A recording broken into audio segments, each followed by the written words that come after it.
I'm hoping that we can shine a light on what's good in all of us. I mean, it's not about a TV program. It's about a movement. It's about the opportunity to see ourselves and others, and maybe encourage us to do more good. And the Doing Good movement is hopefully something that'll challenge people, encourage people, inspire people to just think about some of their decisions, some of their activities, and some of the things that they're a part of. And for all the violent nature of things that we've experienced over the last several years, I just think we need this. Doing good is the right thing to do. Doing good is worth it. The doing good is valuable. The doing good is necessary. Sit down and talk with them in the boardrooms, in the lounges, on the sidewalks. I want to get footage of people all over the place doing good things for strangers, for neighbors, for friends, for organizations, for causes, initiatives. And if we can just do one small portion of the good that's in the world, highlighted in this show and all of our platforms, I think it can make a difference. Welcome to another episode of the Doing Good Movement. I'm your host, Tom Brown. We're excited to bring some very special people to you today because we all could use a little positive TV. First up, I want to bring a very dear friend and a tremendous leader, Marty Janis, who's the president and CEO of Atlantic Services Group. While his business success is well documented, I sat down and talked to this gentleman about his heart and some of the impressions from his youth that led to some of the contributions he's still making today that's touched the lives of thousands of young people throughout the Washington, D.C. metro area. Next up, we show you how we hang out with community leaders, neighbors, friends, as we share a Thanksgiving and a holiday blessing with homeless families throughout Washington, D.C. at the Union Temple Baptist Church with the Village Keepers. Then later on, we slid on up the road, still staying in Southeast Washington and Ward 8, to the beautiful art facility that's on Mississippi Avenue, where we celebrated Dancing with the Scholars, a wonderful program that raises funds for scholarships for young people coming through various high schools in Washington, D.C. And last, we have a very special segment today as we're coming up on the one-year anniversary of the passing of what we call in D.C. the Mayor for Life, Marion S. Barry Jr. And hopefully you'll enjoy those pieces today because the Doing Good movement is ready to go. We're glad you tuned in.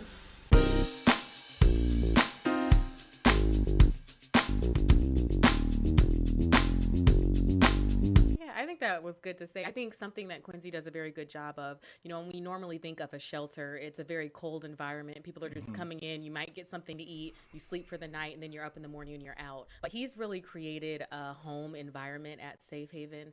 That's our immediate housing facility for homeless youth, ages 18 to 24. How many does it hold? 36 beds. Wow. How many of those are moms and babies? 6 for moms and babies. Oh, awesome. And music icon. So there's one identity that most people can easily find.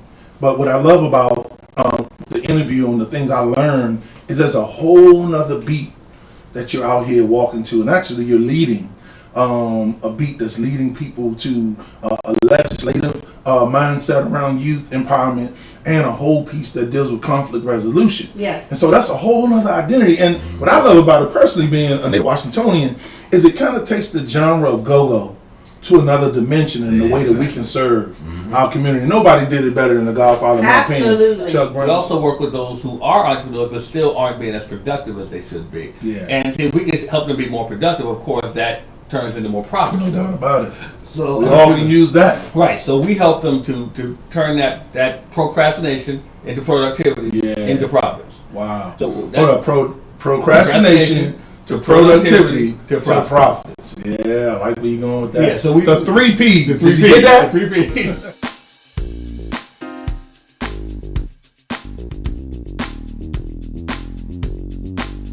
This segment is brought to you by Monument Enterprises, your complete facility service provider with many maintenance solutions and one point of contact, offering property management, operations and maintenance, janitorial services, and much more.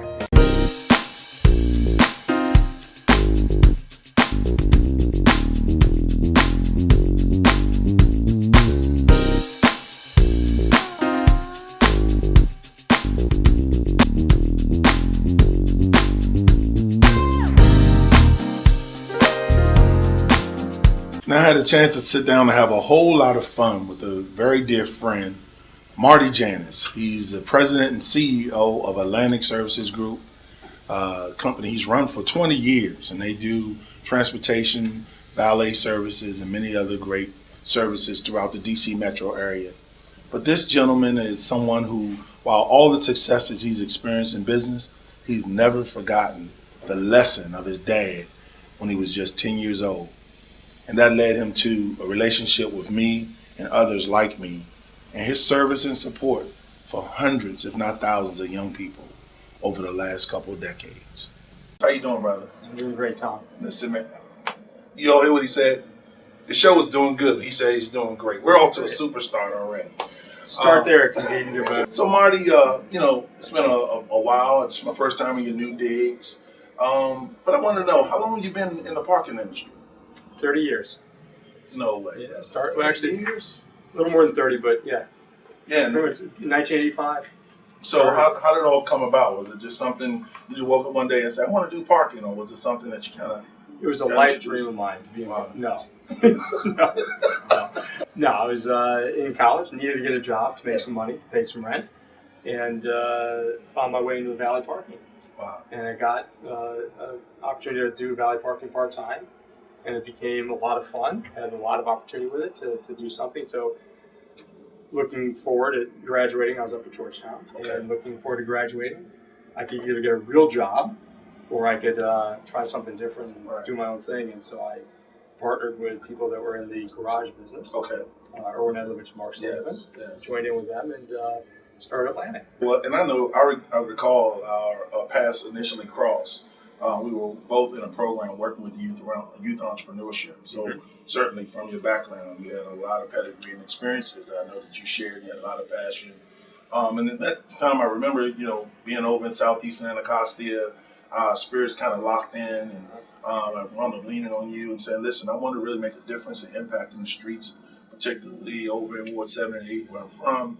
And I was so appreciative of the fact that you got the vision about the same time that I got it, that I really could do something special, and went on to help me start Training Grounds, which is now 11 years old.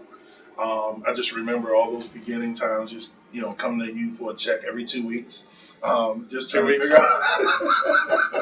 But I mean, we've since now touched thousands of lives through that movement, and there's a lot of young people who've gone on to school, people who have gainful employment. Some have come through here, Atlantic Services Group, through on-job training, and so it's just been a great experience. And I'm just wondering, from all the things you're busy with, family and business, how do you find time to just contribute to other people that you may not even meet?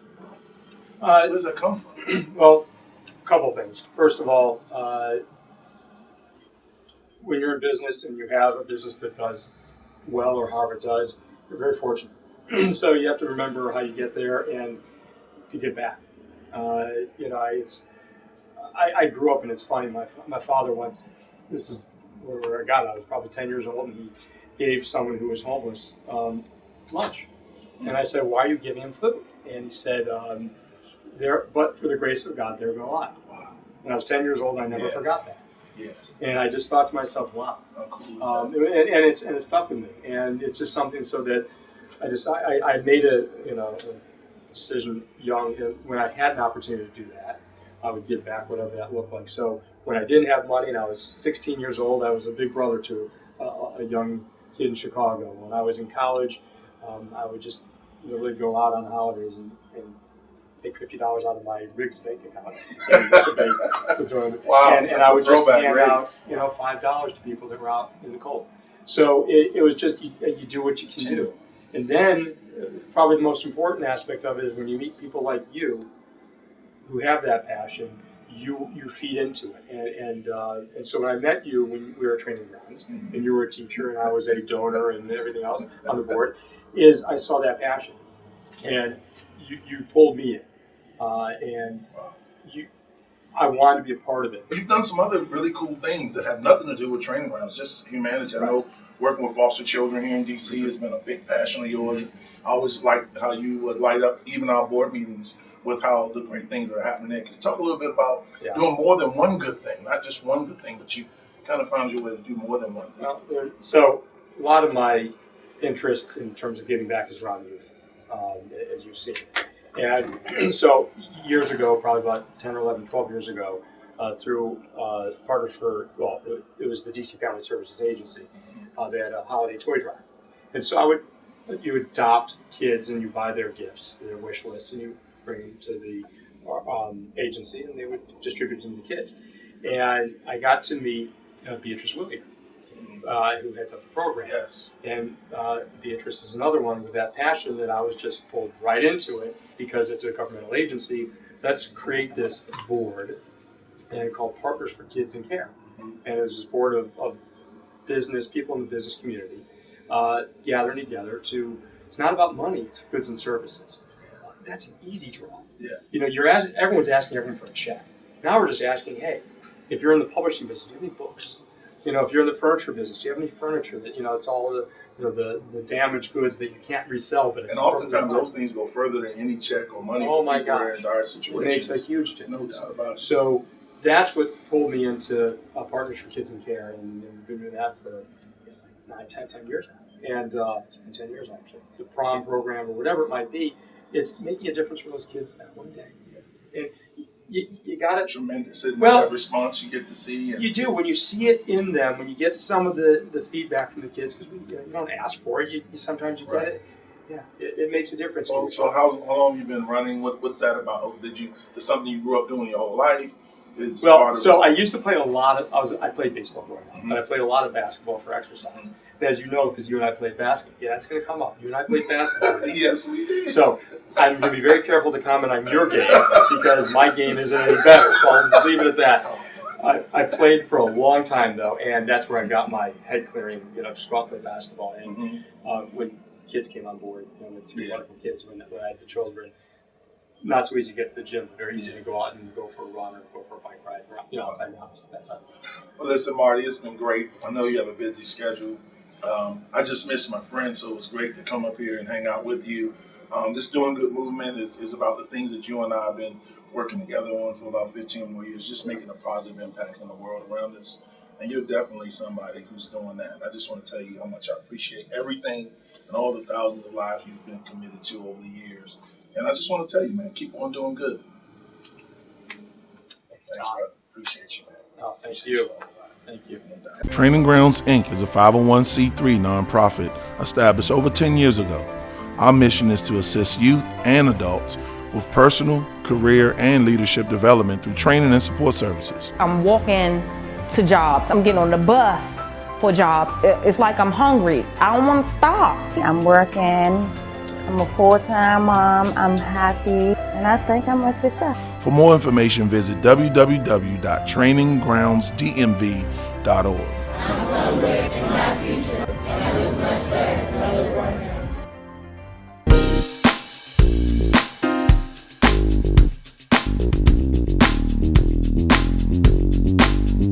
This past week, we had such a great time. The Doing Good movement family went on the road in Ward 8, Southeast DC. Our first stop was at Union Temple Baptist Church, where the Village Keepers fed over 300 family and children and also gave out free clothing for the holiday and just for a blessing.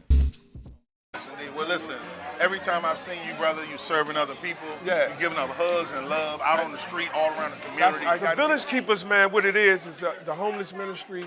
We go out. So the homeless, there's an actual homeless ministry. It's the homeless ministry, okay. yeah. Homeless That's what we ministry. call it, the Village Keepers.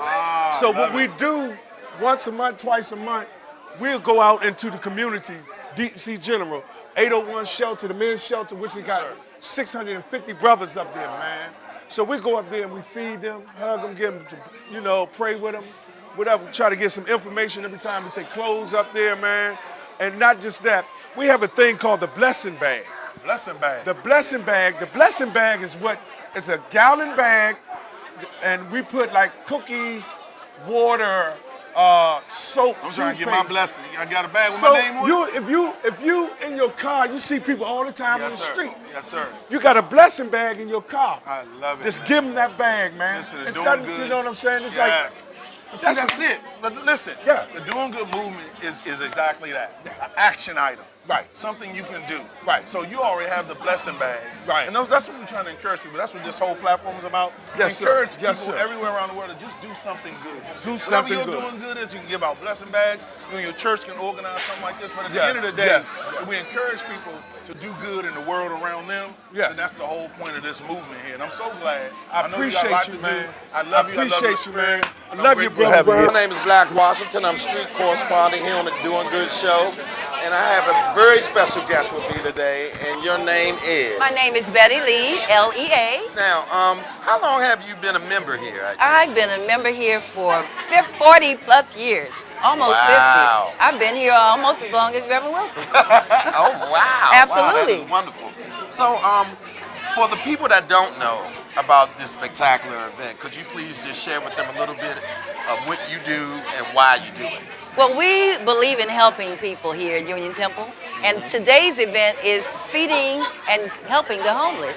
And that's always doing good. Absolutely, and they've been doing this for about 16 years. Actually, I haven't been with them all of the time. Right. But when Sonia called out for help, my sister and I decided to come and help her. So we cooked a lot of food and came down to help serve. Now, let me ask you this, because a lot of people, when they do things like this, they have motives.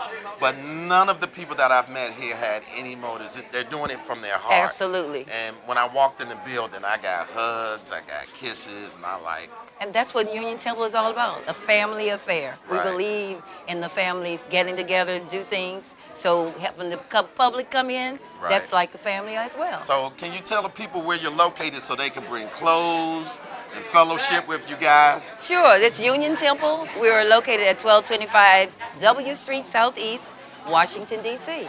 You heard it here first on the Doing Good show. Thank you. It's been a pleasure. You are such an amazing spirit, and I hope that we can get other people to join this movement. I that we hope call so Doing too. Good. Absolutely. Thank you. Thank you. Yes, How long he you is. been a member of this church? Since 1977. Since 1977.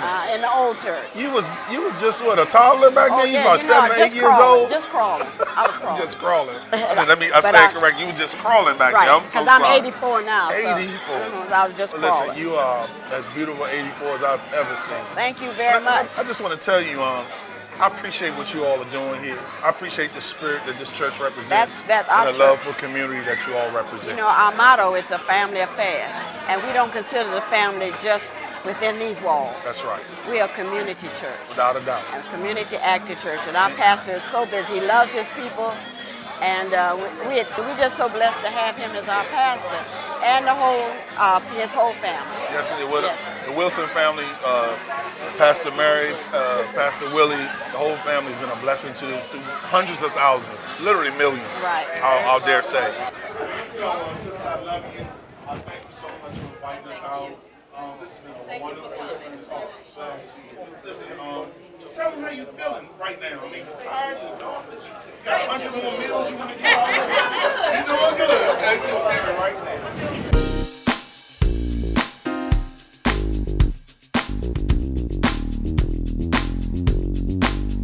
I think that was good to say. I think something that Quincy does a very good job of, when we normally think of a shelter, it's a very cold environment. People are just coming in. You might get something to eat. You sleep for the night, and then you're up in the morning and you're out. But he's really created a home environment at Safe Haven. That's our immediate housing facility for homeless youth, ages 18 to 24. How many does it hold? 36 beds. Wow. How many of those are moms and babies? 6 for moms and babies. Oh, awesome. And music icon. So there's one identity that most people can easily find.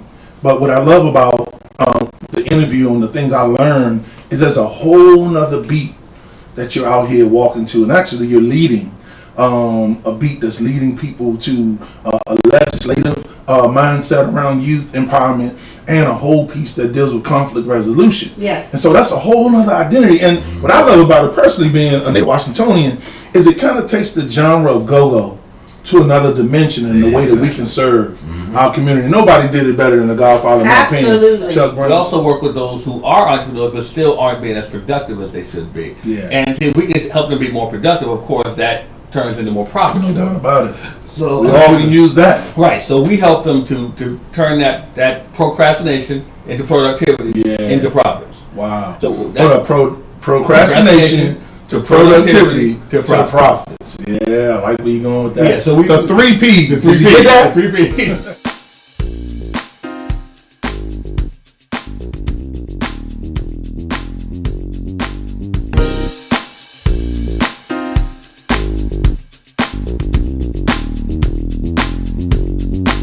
The night continued on in wonderful Ward 8 in Southeast Washington, D.C. We went on over to the Ark where Dancing with the Scholars was going on. A lot of the community leaders, a few council members, and our great friend Wanda Lockridge had her wonderful event and even had a birthday dance on her birthday. Listen, it was so much fun going on. I can't tell it all in this clip, but hopefully you'll see what some of the people felt coming out of the event that were part of the event, and you'll be blessed. And guess what? We were still doing good, y'all. Absolutely. So I thought I was going to be able to get a little bit of rest after tonight. Well, we actually get started for our International Ambassadors Program where we take kids to Africa. We leave December the 26th, the day after Christmas. We'll stay there 10 days. And this is the kind of event that helps support that because there is no fees to the parents, there are no fees to the students. And we go over there and we teach them different cultures and we teach them soft skills that they can bring back to the United States. So we're getting ready for that. I am excited. The Doing Good movement is here live. We're at the Ark. We definitely just had a wonderful evening. We're dancing with the scholars, and I'm blessed to have our council member from Ward 8, LaRuby May. I'm just really grateful for Wanda Lockridge continuing the legacy of her husband, and it's really exciting to me that she takes students to Africa. And I've been to the continent a couple of times, and so to expose our children to Africa and really our heritage and just being able to be a participant, be a part of this, is just outstanding. So I'm really grateful to be a part of it. So when Ms. Wanda says she's put this thing together, I'm obligated to stand in the gap and fulfill those shoes and make sure we give scholarships out. We give out a fund for kids who have trouble paying for their books.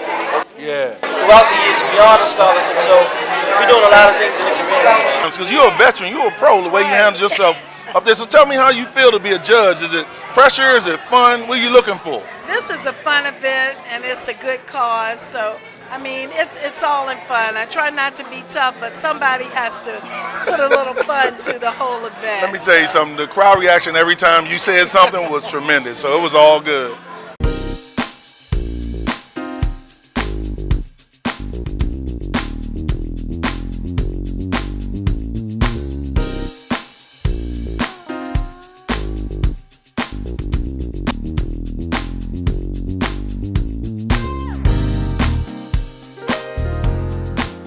Well, today I know a lot of people are starting to reflect even more on a tremendous man, father, husband, and leader, Marion S. Barry Jr., who literally took the city of Washington, D.C. for the last several decades on his shoulders. And some people who otherwise wouldn't get the kind of support, love, and opportunity were driven to prosperity, support, and safety. This is a friend of mine, so I'm going to bring it to you straight. If you go around Washington, D.C. and surrounding areas, most people will tell you they got their first job through the Marion Barry Youth Leadership Institute.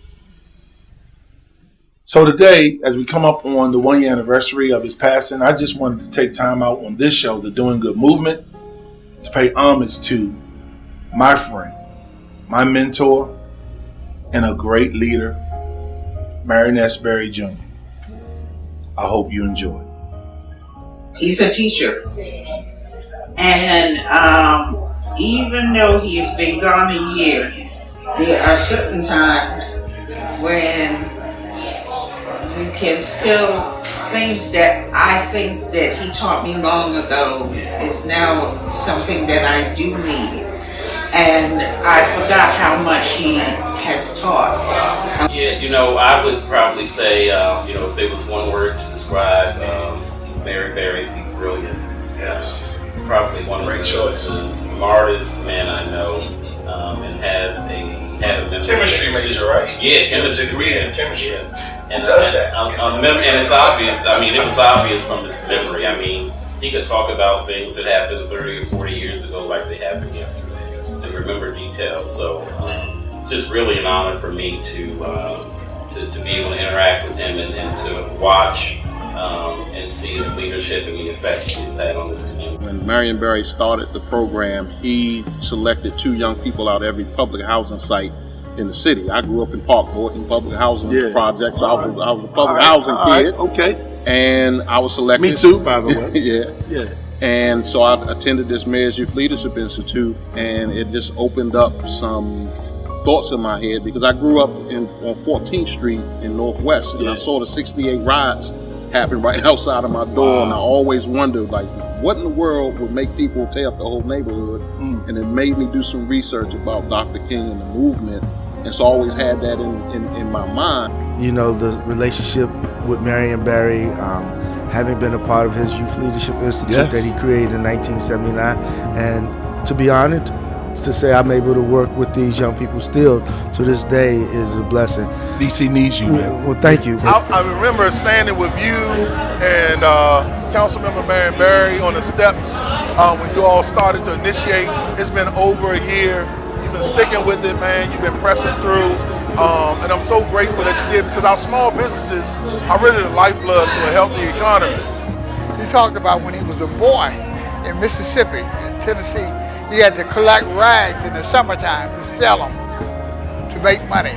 And he thought that if he ever got a chance to do something good, he'd do a summer project. And that's why he started a summer job program. I just want to give credit to Marion Barry and his administrations. I know there's a lot of problems, but he believed in this, and he put money in it, and all these programs that we use now are really to his credit.